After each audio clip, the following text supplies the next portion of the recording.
আল্লাহু আকবার বলো, আল্লাহু আকবার, আল্লাহু আকবার বলো, আল্লাহু আকবার। বলা যাবে?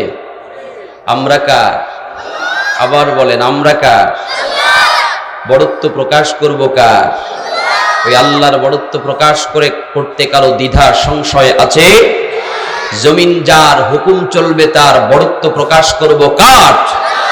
আল্লাহু আকবার বলো, আল্লাহু আকবার, আল্লাহু আকবার বলো, আল্লাহু আকবার। সবাই আল্লাহু আকবার বলো, আল্লাহু আকবার, আল্লাহু আকবার বলো, আল্লাহু আকবার, আল্লাহু আকবার বলো, আল্লাহু আকবার, আল্লাহু আকবার বলো, আল্লাহু আকবার। ও মধুর নামটি নিলে হৃদয় হাসে, ও মধুর নামে সুখ নেমে আসে। ঠিক কিনা? মধুর নাম নিলে সুখ লাগে? যদি কারো সুখ না লাগে তাহলে বুঝতে হবে ওটি আবু জাহেলের দল। ঠিক না ঠিক? ও মধুর নামটি নিলে হৃদয় হাসে, ও মধুর নামে সুখ নেমে আসে, ও মধুর নামটি নিলে হৃদয় হাসে, ও মধুর নামে সুখ নেমে আসে। মেলে না মেলে না ও নামের তুলনা, মেলে? মেলে না মেলে না ও নামের তুলনা, তুলনা নাই নাই নাই। আল্লাহু আকবার বলো, আল্লাহু আকবার, আল্লাহু আকবার বলো, আল্লাহু আকবার। সবাই আল্লাহু আকবার বলো, আল্লাহু আকবার বলো, আল্লাহু আকবার বলো, আল্লাহু আকবার, আল্লাহু আকবার বলো। ও মধুর নামটি মিটায় হতাশার জ্বালা, গলেতে পরো ও নামের মালা। ঠিক না ঠিক? ও মধুর নামটি মিটায় হতাশার জ্বালা, গলেতে পরো ও নামের মালা। হবে না হবে না ও নামের তুলনা, হবে? হবে না হবে না ও নামের তুলনা, তুলনা নাই নাই নাই। আল্লাহু আকবার বলো, আল্লাহু আকবার, আল্লাহু আকবার বলো, আল্লাহু আকবার। সবাই আল্লাহু আকবার বলো, আল্লাহু আকবার, আল্লাহু আকবার বলো। কষ্ট হচ্ছে? অল্প কিছুক্ষণ চলবে ইনশাআল্লাহ। চলবে তো? আল্লাহর নবী হযরত আবু যর রাদিয়াল্লাহু তাআলা আনহুকে ডেকে বললেন, আল্লাহর নবীর একজন জলিলুল কদর সাহাবী আবু যর, আবু যরকে ডেকে বললেন, ও আবু যর, একটা অক্ষরের জ্ঞান অর্জনের জন্য আল্লাহ পাক তোমাকে কতটুকু পুণ্য দান করবেন ও আবু যর তুমি কি জানো? সাহাবীদের অভ্যাস হলো তারা জানলেও বলতেন বিনয় প্রকাশ করার জন্য, আমরা কিছুই জানি না, আপনি আমাদের মহান শিক্ষক, আপনি জানেন, আর সব থেকে ভালো যিনি জানেন তিনি কে? আল্লাহর নবী আবু যরকে ডেকে বললেন, আবু যর, কোরআনুল কারীমের একটা অক্ষরের জ্ঞান যদি তুমি অর্জন করতে পারো, আমি রাহমাতুল লিল আলামিন ঘোষণা করে দিলাম, একটা অক্ষরের জ্ঞান যদি অর্জন করতে পারো, গোটা পৃথিবীতে যতদিন তোমাকে হায়াত আল্লাহ পাক দান করেছেন, এই হায়াতে জিন্দেগিতে যদি 1000 রাকাত নামাজ দাঁড়িয়ে দাঁড়িয়ে তুমি আল্লাহর জন্য আদায় করতে পারো, ও আবু যর রে, 1000 রাকাত নামাজ আদায়ের চাইতে বেশি সওয়াব আল্লাহ তোমার আমল নামায় দান করে দিবে। একটা অক্ষরের জ্ঞান যদি অর্জন করা যায়, এত সওয়াব আমরা কি ছাড়বো? জোরে বলেন। আল্লাহ রাব্বুল আলামিন গোটা মানব জাতির কাছে প্রশ্ন ছুড়ে দিলেন। মেসেঞ্জার হলেন আল্লাহর নবী, রাহমাতুল লিল আলামিন। আল্লাহর নবীর মাধ্যমে প্রশ্ন ছুড়ে দিলেন, কুল, হে রাসূল আপনি বলেন, হাল ইয়াস্তাউিল্লাযীনা ইয়া'লামুন ওয়াল্লাযীনা লা ইয়া'লামুন। আল্লাহু আকবার পড়েন। পৃথিবীতে যারা জানে, যারা জ্ঞান অর্জন করেছে তারা আর যারা জানে না, পক্ষ কয়টা হলো? বুঝে বলেন। এক যারা জানে আর এক যারা জানে না, দুইটা পক্ষ কি সমান হতে পারে?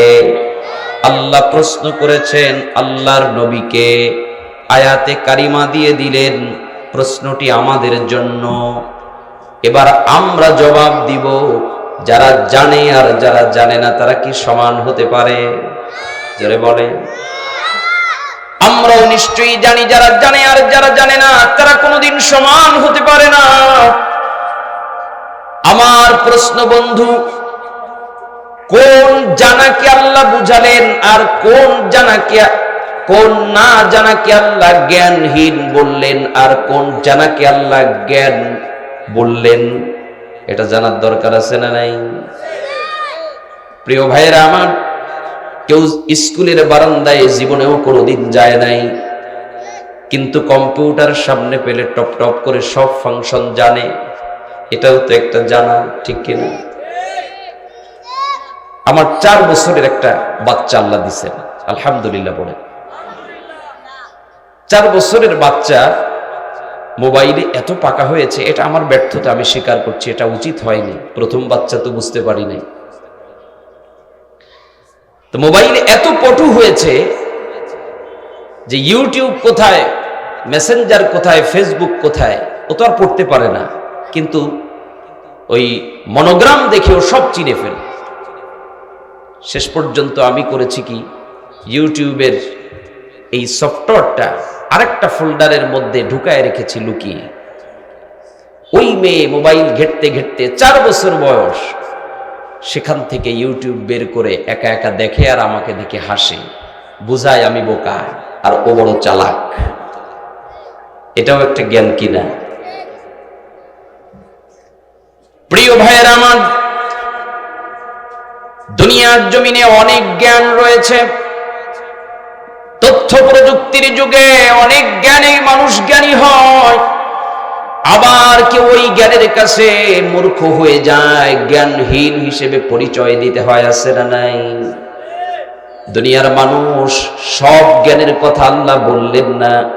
একটা আয়াতের থেকে শিক্ষা নিয়ে যান, জীবনে আর কোনোদিন যদি দেখা নাও হয়, অন্তত সারা জীবন আমলের জন্য নিয়ে যান। কোন জ্ঞানের কথা আল্লাহ বললেন? আমরা তো সারা জীবন জানি শিক্ষাই জাতির মেরুদণ্ড। জ্ঞানের মূল্য আমরা সবাই জানি। দেয়ালে দেয়ালে, পোস্টারে, ব্যানারে লেখা থাকে, এই বাক্যগুলো আমাদের মুখস্থ আছে। আমি যদি প্রশ্নকারী করি, প্রিয়জন বলেন তো দেখি, কোন জ্ঞান আল্লাহ চান?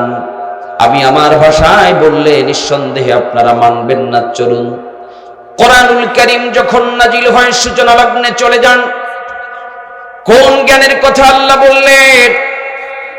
কোরআনুল কারীম যখন আল্লাহর নবী, বিশ্ব নবীকে দান করবেন, নাজিল করবেন,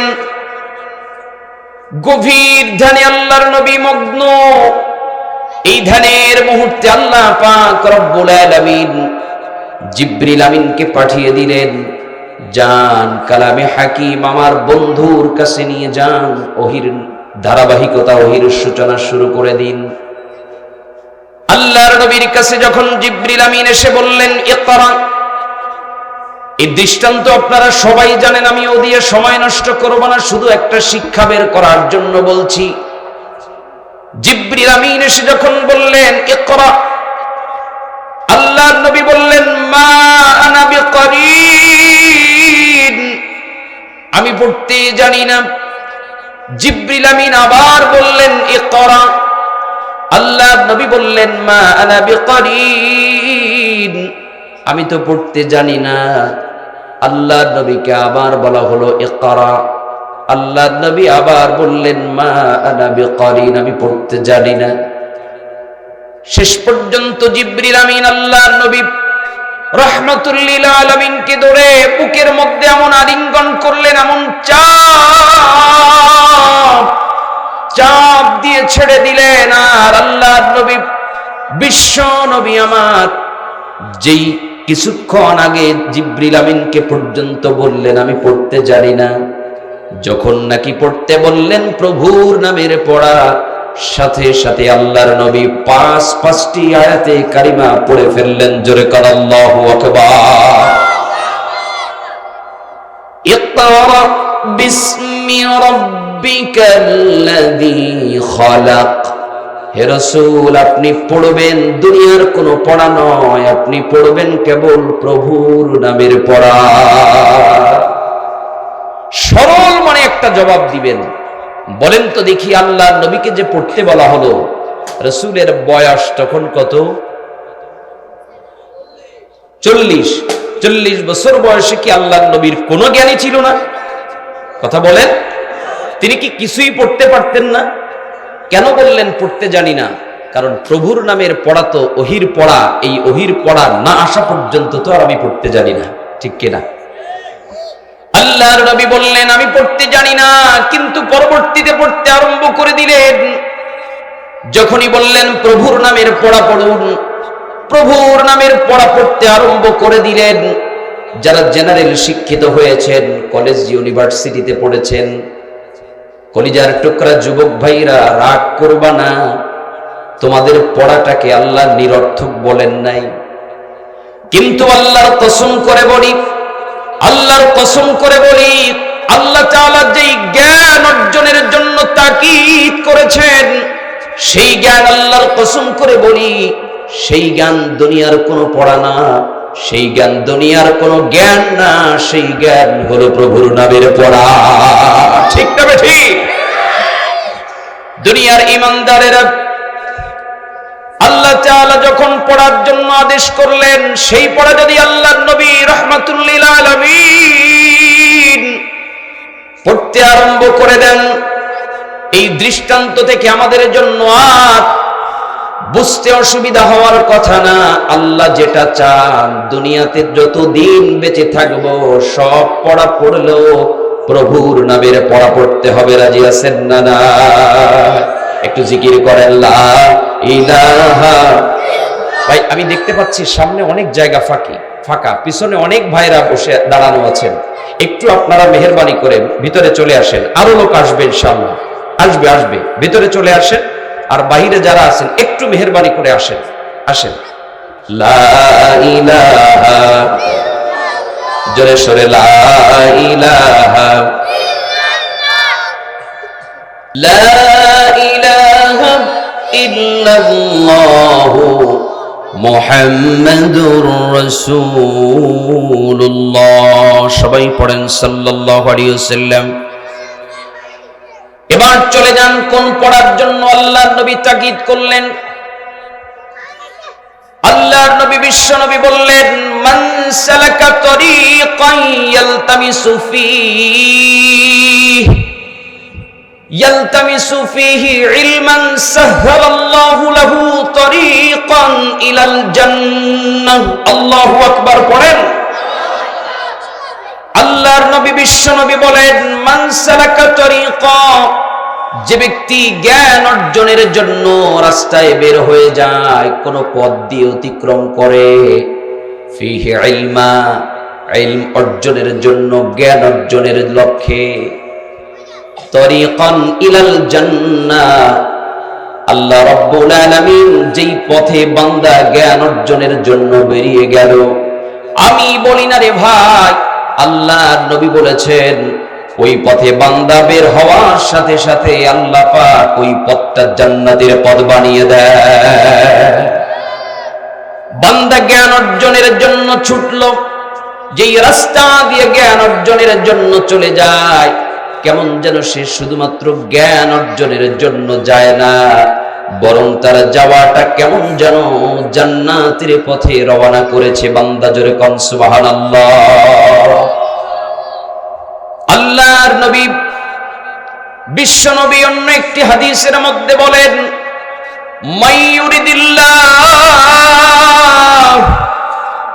মাইয়ুরিদিল্লাহু বিহি খায়রান ইউফাক্কিহু ফিদ্দীন।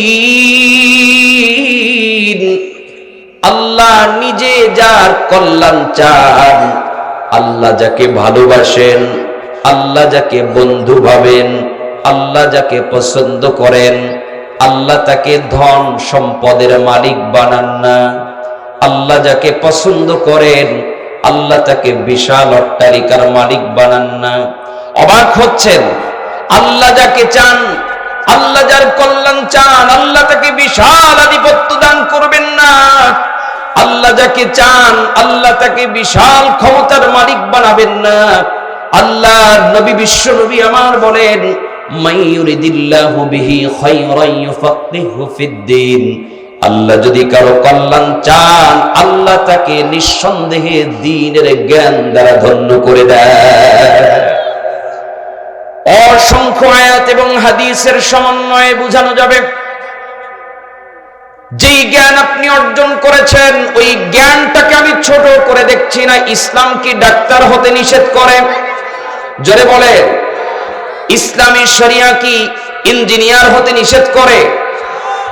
না না না, বরং ইঞ্জিনিয়ার পড়ার ওই ছেলেটা যদি এমন টার্গেট করে আগায়, আমি ইঞ্জিনিয়ার হয়ে পড়াশোনা করে রডের পরিবর্তে বাঁশ দিব না, আছে না নাই? এমন রেকর্ড নাই? রডের পরিবর্তে বাঁশ দিব না, রডের পরিবর্তে ভালো মানের রড দিব, আমি আল্লাহকে ভয় করে চলবো।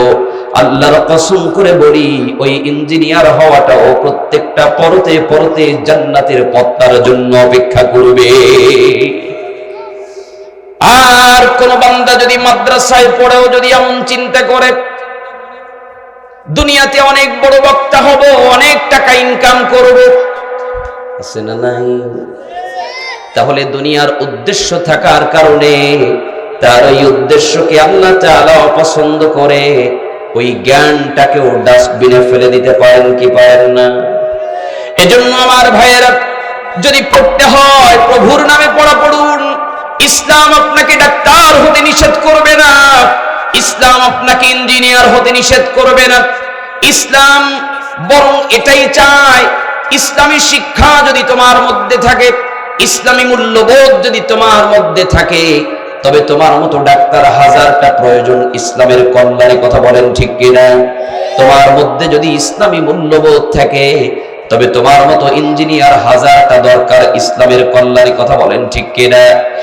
কিন্তু যদি আপনার উদ্দেশ্যটা হয় ডাক্তারের পরিবর্তে ডাকাতি করা, ইঞ্জিনিয়ার হয়ে যদি রডের পরিবর্তে বাঁশ দেওয়ার উদ্দেশ্য হয়, আল্লাহর কসম করে বলি, ওই পড়াশোনা আপনাকে জান্নাতে দিতে পারবে না।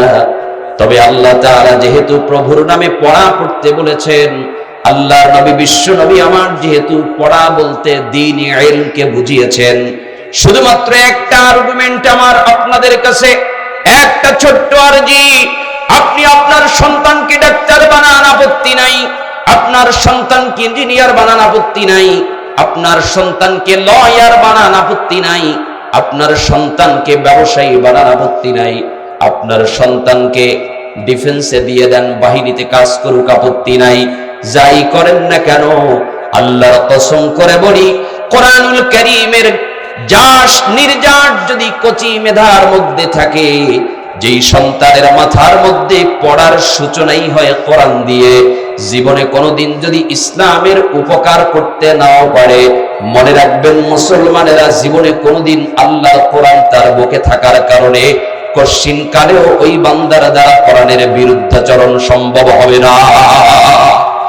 আজ যারা কোরআন নিয়ে ছিনিমিনি খেলতে চায়, ইসলাম নিয়ে আঙ্গুল বাঁকা জন্মের দিকে খেয়াল করেন, জন্মের সময় আজান দেওয়া হয় নাই, কানে উলুদ দলি দিয়েছিল। কথা বলেন ঠিক কিনা? এদের ব্যাকগ্রাউন্ড দেখেন, জীবনে কোনোদিন মাদ্রাসার মক্তবে পর্যন্ত যায় নাই। কথা বলেন ঠিক কিনা? যদি আল্লাহর কোরআনের একটা অক্ষর দিলের মধ্যে থাকে, আমি চ্যালেঞ্জ করে বলতে পারি মাদ্রাসাতুল ফলা ইন্টারন্যাশনাল একটা ছাত্র প্রতিষ্ঠান, শুধুমাত্র মাদ্রাসা নয় বরং মানুষ গড়ার কারিগর কারখানা। কথা বলেন ঠিক কিনা? বলবেন হুজুর মাদ্রাসার প্রচার করছেন। না না, মাদ্রাসার প্রচার করছি না। এতটুকু চ্যালেঞ্জ মনে রাখবেন, মাদ্রাসার কোন ছাত্র যদি কোনোদিন বেলাইনে চলেও যায়, ইসলামের কল্যাণে না আসলেও ওর দ্বারা জীবনে কোনোদিন ইসলামের ক্ষতি হওয়ার সম্ভাবনা থাকে না। কথা বলেন ঠিক কিনা?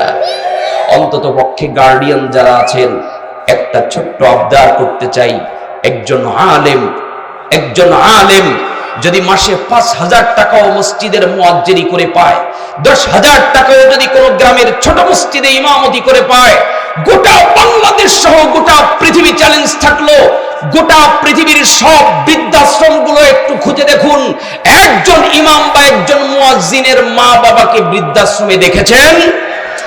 আসতে বলবেন না, বুঝে থাকলে জোরে বলেন, দেখেছেন? কোনদিন দেখেছেন ফেলে দিতে মা বাবাকে? না। এটি আমাদেরকে দ্বীনি ইলম আমাদেরকে এই শিক্ষা দেয় না।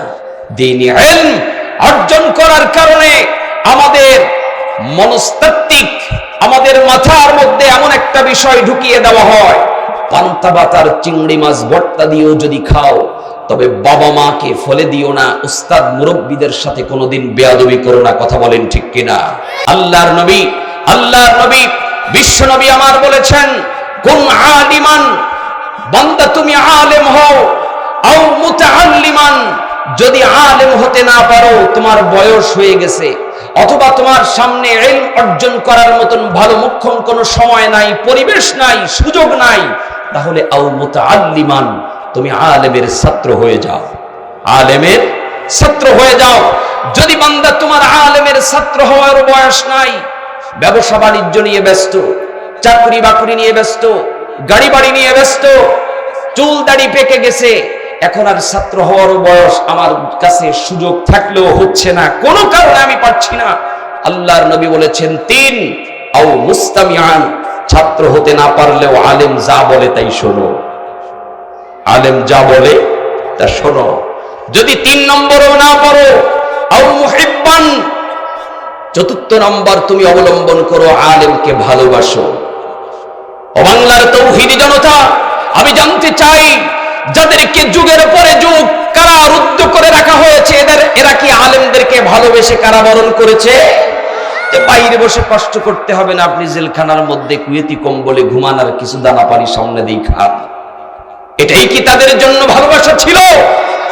যদি ভালোবাসা থাকতো আর আলেমের দোয়া থাকতো, পৃথিবীতে এমন কোন রেকর্ড নাই বাংলাদেশ স্বাধীনতার পরে এমন পালিয়ে যাওয়া লেগেছে। কথা বলেন ঠিক কিনা? ইজ্জত আর সম্মান দিয়ে আল্লাহ চাদর দিয়ে ঢেকে রাখতেন, তাদেরকে বেইজ্জতি হয়ে পালাতে হতো না। কথা বলেন ঠিক কিনা? রাগ করতেছেন? রাগ করলেন? যদি আলেম হতে না পারেন, অন্তত আলেমের ছাত্র হন। যদি আলেমের ছাত্র হতে না পারেন, অন্তত আলেম যেটা বলে তার শ্রোতা হয়ে যান। যদি তাও না পারেন, 4, অন্তত আলেমকে দূর থেকে হলেও মহব্বত করেন, আলেমকে ঘৃণার চোখে দেখেন না। এটা আপনার জন্য নিঃসন্দেহে ভালো লক্ষণ হবে না, কপাল পড়ে যাবে।